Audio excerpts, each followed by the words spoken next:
Estamos de regreso aquí en Desde el Infierno. Les recuerdo, soy Gilberto Pérez Castillo y hoy me acompaña el periodista Julio César Hernández y estamos analizando pues qué pasó y qué nos pasó en este 2014, este año que decíamos, Julio, pues empezó como un año de mucha promesa para los mexicanos. Sí. El año pasado se habían dado las grandes reformas, en este año se concretaron parte de las que quedaban pendientes, sobre todo la parte energética que quedaba pendiente, pero ya habíamos pasado la reforma educativa, la reforma fiscal, y bueno, todo pintaba a que este año iba a ser la consolidación, donde íbamos a empezar a ver los reflejos de estas reformas, las grandes inversiones. Se da, decíamos al inicio, en febrero, la detención de la reaprehensión del Chapo Guzmán. La revista Time le dedica la portada también en febrero al presidente. Saving Mexico. El presidente Peña Nieto está salvando a México. Digamos, con la película esta Gravity, Cuarón se convierte en un fuerte candidato al Oscar, igual que otro mexicano especializado en fotografía cinematográfica, Lubezki. Checo Pérez en Europa, el Chícharo en Europa. No me acuerdo si fue en este año también donde la selección mexicana ganó el campeonato de fútbol en las Olimpiadas. O sea, ganó las Olimpiadas en fútbol. No recuerdo Veníamos, si fue este año o fue el año pasado. No, ya había pasado, ¿no? Pero teníamos la expectativa, íbamos al año de las Olimpiadas, del Mundial a Brasil. Bueno, habíamos logrado pasar con esfuerzos, pero habíamos logrado pasar al Mundial. Sí, claro.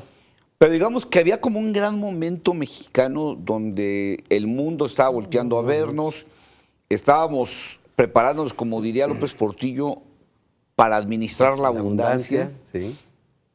Esa fue digamos, la primera etapa del año, Julio. Sí, muy exitosa, muchos logros, y yo creo que si alguien hubiese dicho que ¿esto va a fallar? Que íbamos a terminar el año con la otra cara de la moneda, casi le hubieran tildado de loco, sin duda alguna, ¿no? ¿Qué fue lo que pasó? ¿Dónde fue que se rompió este asunto? Bueno, mucho se habla de que el tema de la seguridad pública se descuidó. Creyeron muchos que con el simple hecho de que los medios de comunicación no le dieran la cobertura que se le estaba dando a este tema como se le dio con el gobierno de Felipe Calderón, pues la percepción en automático no solamente iba a cambiar, sino que en los hechos la violencia y la inseguridad iban a desaparecer o iba a decrecer, cosa que por supuesto no sucedió así. Fíjate que eso tienes razón, qué bueno que lo comentas, porque efectivamente este gobierno llegó con una estrategia diferente en comunicación. Sí, claro. No hay que hablar de narcotráfico, no hay que hablar de crimen organizado, no hay que hablar de ejecuciones, no hay que hablar de narcoviolencia, y en la medida en que lo hagamos, todo tenderá a calmarse, ¿no? Exacto. Equivalía a ir juntando la basura abajo de la alfombra. ¿Sí? Hasta que algún día fuera imposible cubrirlo, ¿no? Iba a ser más Pero la basura tienes razón, que la alfombra. fue una estrategia del gobierno federal el cambiar esta forma de comunicar respecto a esto, pensando que esto iba a resolver el problema de fondo, o sea, que la forma iba a resolver el problema de fondo. Claro, cosa que no sucedió, pero que además, aparentemente, eso obligó, no lo entendemos de otra manera, yo no lo entiendo de otra manera, a las autoridades también a aflojar en ese tema. Sí. En ese tema. ¿Por qué? Porque, bueno, vimos cómo en Michoacán se empezaron a crear unos grupos de autodefensa, ¿sí? Y que se apostaban a que nosotros aquí, a ver quién aquí nos mandamos. desarma, ¿no? Lo que obligó al gobierno y mandamos federal, con el argumento de que como no hay autoridad, nosotros la asumimos. Efectivamente. Es cierto, Michoacán fue una papa caliente que recibió esta administración, pero eso no significa que no hubiesen podido aplicar una estrategia para revertir la situación. Y fíjate, Julio, eso que hablábamos de los buenos momentos, también se da un buen momento para el gobierno federal cuando aceptan las autodefensas desmovilizarse, como autodefensas, pasarse, digamos, a la parte legal, rural, a la parte formal y convertirse en policías ya oficiales, ¿no?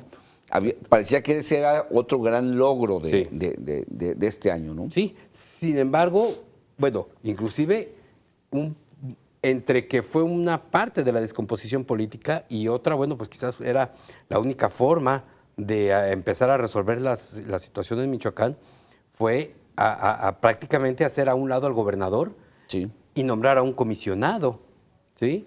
Y resultó que, bueno, pues sospechas de que la estructura del gobierno del Estado de Michoacán estaba metido con el crimen organizado, el secretario general de gobierno, el hijo del gobernador. Los y quién sabe alcaldes quién. de buen número de Claro, ¿no? municipios. Entonces, ahí creo que ese fue el tema, sigue Sí. siendo el tema, que descompuso pues todo ese panorama, todo ese escenario color de rosa con el que habíamos iniciado este año. Que también este año, ahorita que tocas el tema de la práctica anulación del gobernador Vallejo en Michoacán, este fue el año de los comisionados también. Sí, claro. Comisionado a Tamaulipas, comisionado a Morelos, comisionado al Estado de México y comisionado a Michoacán, por supuesto, ¿no? Creo que ahí no supieron qué hacer. Sí. No supieron qué hacer y bueno, ya ni qué decir de lo que luego sucedió en Iguala Guerrero, ¿no? Guerrero, por supuesto, desde que llegó esta administración, seguía siendo una bomba de tiempo. O sea, lo que sucedió en Iguala y concretamente en Ayotzinapa, era tarde que temprano. Ante la falta de atención. Iba a reventar. Lo Sí, que no claro. sabíamos era ¿Cuándo? y por qué y cómo. habría de reventar. ¿Y Así cómo? es, así Porque, bueno, ahí también es una zona denominada caliente, donde el crimen organizado tiene su asiento y Sí. tiene su fuerza, tiene su peso. Aquí también la cosa se complica cuando nos damos cuenta que, al igual que en Michoacán, parte de la estructura del gobierno está metido con Sí, el crimen así es. organizado. Entonces, imposible. Y lo que es peor, esto puso en evidencia a la inteligencia del país. Sí. Hoy nos dicen, no, es que sí les avisamos, no es difícil saber. Lo real la es voz de que una y otra. había o no había información, nadie hizo lo que tenía que hacer. Exacto. ¿Verdad? No se actuó a Así tiempo es. para evitar. Fíjate, cosa similar que dicen sucedió con Salinas de Gortari, en Chiapas. Sí. Mucho se hablaba de que con tiempo, casi con un año de anticipación, se le dijo al Claro, presidente, oiga, claro. aguas en Chiapas porque hay un grupo guerrillero. Ellos en Tan ese se entonces sabía, Julio, que construyeron un hospital, le empezaron a meter dinero a la zona Para pensando que tratar con de eso bajar. iban a desactivar al Exacto. zapatismo, ¿no? lo mismo. Así es. Lo mismo, o sea, te digo, me llama la atención ese Sí, tiene paralelismo razón, entre es un que se gobierno y parece otro, ¿no? muchísimo como dices, nada más en compacto. Sí, sí, en aquí 2 fue años. más cortito, ¿no? Así es. Entonces, yo, sí, por supuesto que todo esto que se nos vino encima fue por una falta de efectividad en la inteligencia del país. Hoy dicen, no, bueno, pues lo que pasa es que la inteligencia en México, pues simplemente apenas se iba a empezar a reconstruir después de que Vicente Fox prácticamente la Desmanteló desapareció, al la CISEN. desmanteló al CISEN. Felipe Calderón, pues no le dio mucho, no le puso mucho interés en esa reorganización. Aunque al final pues, reforzó mucho la inteligencia de la Secretaría de Marina, sobre todo. Efectivamente, sí, tuvo que terminar refugiándose en la Marina. Así es. Y bueno, si el gobierno de Enrique Peña Nieto iba a reestructurar o no el sistema de inteligencia del país, Iba muy pues, lento. Muy lento, por supuesto. Julio, prácticamente a la mitad del año es cuando se nos viene a complicar el país. Para empezar, México no llega al 5º partido en el Mundial de Fútbol, ¿no? Sí. Y lo refiero porque es este fenómeno de la gran expectativa que se crea lo que se y traía de pronto antes. la caída en seco después de haberte creado una expectativa, ¿no? Ajá. Empiezan a jugar buenos partidos, empiezan a ganar, se empiezan a poner el tú por tú. Exacto. Y entonces el país entra a una gran expectativa donde ya casi sentíamos la copa en la mano. Y bueno, llegamos a la misma condición, 4 partidos y súbanse al avión de regreso a casa porque fue para todo lo que dio la selección. Pero ese mismo mes, en junio, el día 30 de junio, ocurre el primer, digamos, el primer pleito serio para la administración de Peña Nieto. El 102 Batallón del Ejército llega a una población que, así como Ayotzinapa, tampoco sabíamos los demás mexicanos que existía, Tlatlaya, Sí, hombre. en el Estado de México. Detienen a un grupo de delincuentes, ya sometidos, prácticamente los fusilan, Sí. pero Los no solo ejecutan. los delincuentes, sino aparte de sus familias y de la comunidad. Y hay una gran matanza que creo que ahí es donde empieza a resquebrajarse ya el gobierno de Peña Nieto este año, cuando empieza a vivir las crisis severas que tenía. Exacto. Un gobierno que, digamos, en las buenas parecía impecable, había logrado el Pacto por México, los acuerdos, las reformas, se había ganado, digamos, un cierto prestigio internacional. Ya decíamos el reconocimiento al presidente Peña en la portada de Time, Sí. al secretario de Hacienda Videgaray lo reconocen en Nueva York como, Claro. como el financiero público del año. Pero aquí en Tlatlaya se empieza a romper este asunto y empieza de pronto, como decíamos, la alfombra deja de cubrir tanta basura y la basura se nos desborda. Exacto.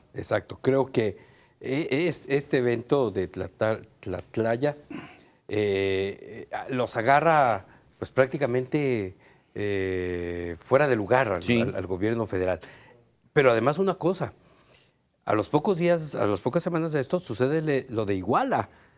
Y esto de Tlatlaya, del Estado de México, no creció más porque, pues bueno, la inconformidad ciudadana de lo de Iguala lo rebasó, pero lo de Tlatlaya, Estado de México, tuvo también alcances internacionales. No, pues fue, O sea, fue un escandalazo. por supuesto. Digamos, fue el primer escándalo negativo internacional que llamó la atención de nueva cuenta a la comunidad internacional a decir, algo está pasando ahí. en este disque milagro mexicano, Claro. que de pronto estamos viendo que hay una parte del México, ese agresivo, violento, corrupto, ilegal, Exacto. pues que está demostrando que ahí sigue, ¿no? Sí. Julio, si me permites, para continuar con tu análisis, vamos a tener que hacer un segundo corte. Ahorita regresamos a continuar con este tema de Tlatlaya y otro asunto que también generó un escándalo internacional, el famoso albergue de la gran familia Uf. de Mamá Rosa. Claro que sí. No le cambie, le recuerdo que tenemos un teléfono para que usted se comunique con nosotros, 3030-5307, y la cuenta de Twitter, @Gilberto Pérez, para que se comunique con nosotros. No nos tardamos en regresar.